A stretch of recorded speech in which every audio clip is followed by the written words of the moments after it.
کون دے گا؟ کس کے ذمے؟ آپ کے ذمے کوئی نہیں، میرے ذمے بھی کوئی نہیں، تو پھر کس کے ذمے؟ 1 ارب مسلمانوں کی حالت کافروں جیسی، 100 میں 1 بھی سچا مسلمان نہیں۔ 1 لاکھ اکٹھے کرو تو 1 ترازو پہ تلتا نظر آتا ہے۔ یہ باقی جو لاکھوں ہیں جن کی زندگی نافرمانی میں تباہ ہو چکی ہے، انہیں توبہ کی دعوت کون دے گا؟ کس کے ذمہ؟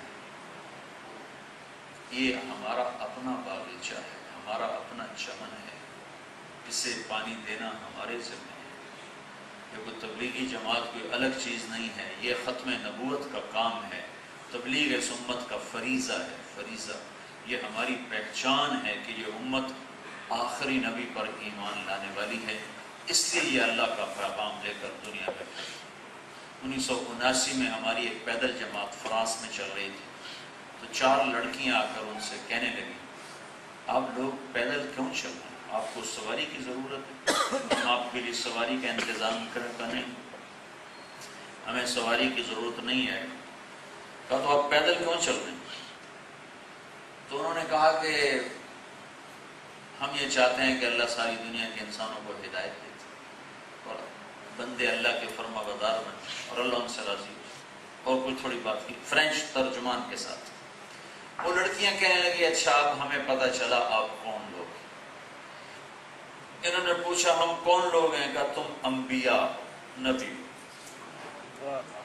تو انہوں نے پوچھا آپ کو کیسے پتہ چلا ہم نبی ہیں؟ کہا ہم نے اپنی کتاب میں پڑھا ہے کہ یہ کام وہ کرتے ہیں جو نبی ہوتے ہیں۔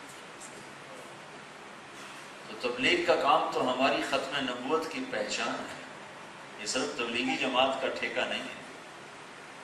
تو انہوں نے کہا کہ نہیں، ہم نبی نہیں ہیں، ہم امتی ہیں، ہمارا نبی آخری نبی تھا، وہ ہمارے ذمہ یہ پیغام لگا کر گیا تھا، فَلْيُبَلِّغِ الشَّاهِدُ الْغَائِبُ، میرے بعد میرے پیغام کو آگے پہنچانا میری امت کے ہر فرد کے ذمہ ہے۔ تو ہم اس ذمہ داری کو نبھانے کے لیے گھروں سے نکلے ہوئے ہیں۔ تو وہ 4 بچیاں مسلمان ہو گئی۔ پھر وہ 1 ہفتے کے بعد ان کے پیچھے پہنچی اور 8 اور لڑکیوں کو لے کر آئیں، پھر ان کو کلمہ پڑھا۔ تو یہ دعوت کے گشتوں نے اور نقل و حرکت نے سارے، میں ناروے میں تھا تو میرا بیان رکھا گیا، کہاں؟ Cinema hall. مجھے اتنی خوشی ہوئی کہ سینما ہال میں میرا بیان، مسجدوں میں بیان تو ہوتے تھے، اور وہ سٹی سینٹر، بالکل سینٹر میں وہ سینما ہال تھا۔ تو لوگ زیادہ تھے، مسجدیں چھوٹی ہیں ابھی، تو اتنے لوگ مسجد میں نہیں سما سکتے، تو پھر انہوں نے ہال لینے کی کوشش کی۔ تو وہ ہفتے کا دن تھا، تو وہاں کوئی گورنمنٹ سرکاری لیول پر نا کچھ تقریبات ہو رہی، تو جتنے ہال تھے وہ سارے بک تھے، کوئی ہال خالی نہیں تھا۔ تو انہوں نے سینما ہال کرائے پر لے لی، اور اس کے نیچے جو ہال ہوتا ہے اس کی سیٹیں وہ اکھاڑ دی ساری، وہ سکرو سے پیج کھول کے ساری سیٹیں باہر پھینک دی، اور جو گیلری تھی اس کی سیٹوں کو وہیں رہنے دیا، اس کو نہیں چھڑا، اور نیچے انہوں نے بچھا دیا پلاسٹک سارا۔ تو سارا نیچے والا ہال اس میں پلاسٹک، اوپر گیلری میں سیٹیں، اور یہ سکرین ہے، سکرین کے آگے ایسے اسٹیج ہوتا ہے، تو یہاں کرسی رکھی اور ممبر رکھا میرے بیان کے لیے، اور ساری گیلری لوگوں سے بھری ہوئی جو میں ٹکٹ لے کے بیٹھے ہوئے، اور نیچے سارا ہال اللہ کے فضل سے بھرا ہوا، اور وہاں 2 گھنٹے میں نے بات کی۔ اور میں نے کہا بھائی آج یہ در و دیوار بھی اگر ان کے بس میں ہوتا تو تمہارے بوسے لیتے کہ انہوں نے ساری زندگی نافرمانی سنی اور دیکھی، آج یہ اللہ کی بات سن رہے ہیں، اگر ان میں جان ہوتی تو تمہارے پاؤں پڑ جاتے، اگر ان میں روح ہوتی تو یہ تمہارے ہاتھ چومتے کہ اللہ تمہیں جزائے خیر دے، آج تم ہمیں اللہ کا نام سنا کے جا رہے ہیں، کہ ہر چیز ترستی ہے اللہ کے نام سننے کو۔ تو 2 گھنٹے میں نے بات کی، تو دل ہی نہ کرے کہ میں ختم کروں، اس تصور میں کہ یا اللہ یہ دن آنا تھا کہ سینما ہالوں میں تیرا نام گونجے، کبھی سوچا بھی نہیں تھا۔ مسجد میں 4 آدمی نہیں بات سنا کرتے تھے، اور سینما ہال وہ بھی نارو اوسلو جیسے شہر. تو 2 گھنٹے بعد عصر کا وقت ہو رہا تھا، نماز پڑھنی تھی. تو نماز بیان سے تشکیل سے ماشاءاللہ نقد جماعتیں بنی اللہ کے راستے میں نکلنے کے لیے. فارغ ہوئے تو مجھے ساتھیوں نے کہا کہ قریب مسجد ہے، اب عصر وہاں چل کے پڑھتے ہیں. میں نے کہا نہیں، عصر انشاءاللہ ادھر ہی پڑھیں گے، یہاں سجدہ بھی کر کے جانا ہے کہ یہ دھرتی بھی قیامت تک یاد رکھے گی کہ ہمیں سجدوں سے کوئی نورانی بنا کر گئے اور ہمارے کلیجے میں بھی کوئی ٹھنڈک ڈال کر کچھ گئے. تو میں نے خود اذان دی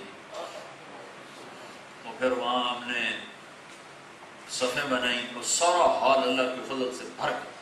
میں نے کہا جن کا وضو ہے آ جاؤ، جن کا نہیں ہے وہ جا کے قریبی مسجدوں میں پڑھ لو، گھر جا کے پڑھ لو. تو کوئی 2/3 مجمع ماشاءاللہ وضو سے تھا، سارا حال بھر گیا.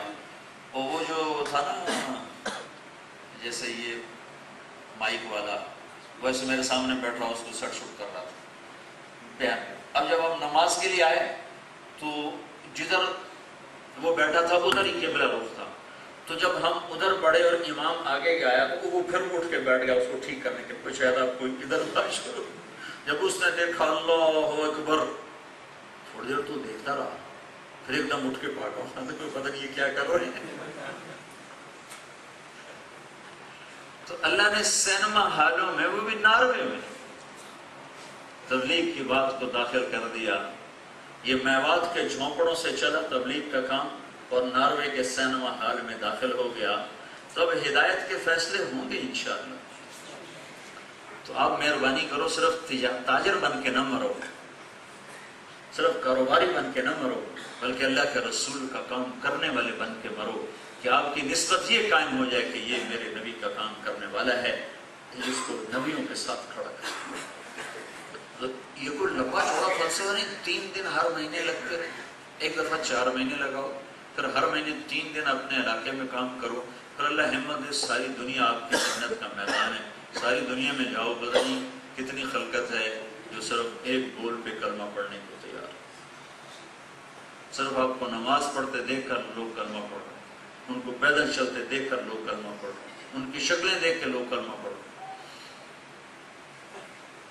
تو رمضان کا مبارک مہینہ ہے، اس میں کیا ہوا ارادہ بھی برکت والا ہے، اس میں اٹھا ہوا قدم بھی برکت والا ہے. تو ایک تو بھائیو اللہ کے راستے میں نکلنے کے ارادے کرو لمبے لمبے وقت کے لیے. دوسرا کچھ نقد نام آ جائیں، اس سے تشکیل سے پہلے ایک بات اور بیچ میں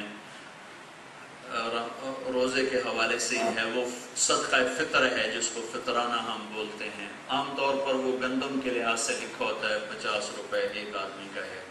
ہمارے نبی پاک صلی اللہ تعالی علیہ وسلم نے جو صدقہ فطر ادا فرمایا، اگر آپ وہ ادا کریں گے تو آپ کو اجر بھی زیادہ ہوگا اور غریب کا فائدہ بھی ہوگا اور ایک مٹی ہوئی سنت بھی زندہ ہوگی. ہمارے نبی صدقہ فطر دیا کرتے تھے کشمش کا یا کھجور کا. 3 کلو کشمش، 2 کلو گندم تو ہو جائے گی 50 روپے 60 روپے، اور 3 کلو کشمش ہو جائے گی 300 روپے. تو ایک آدمی کا صدقہ فطر وہ 50 سے 300 روپے ہو جائے. تو 300 روپے، ایک گھر میں 4 افراد ہیں تو 1200 روپے گھر سے نکلے. تو ایک گھر کا 2-4 دن اچھے گزر سکتے ہیں. اور اسی گھر سے 200 روپے نکلے تو ان کی تو 200 روپے کی تو 1 کلو دال بھی نہیں آئے گی. یا آپ صدقہ فطر دو کشمش کے لحاظ سے. آپ بازار میں پتہ کرو کہ کشمش کا کیا ریٹ ہے، جو اچھی قسم کی ہو وہ لے لو یا درمیانی قسم کی لے لو.